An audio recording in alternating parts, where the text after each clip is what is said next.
这个是散热风扇，然后它摇摇的那个轴承坏掉，风扇的轴承，然后晃一晃它，怕它会飞开来，或是咬死，就会散热不良。现在把它拆下来。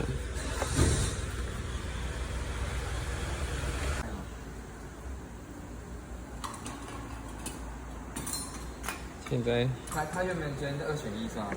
对啊，因为这电风扇那么贵，结果是螺丝是松掉了，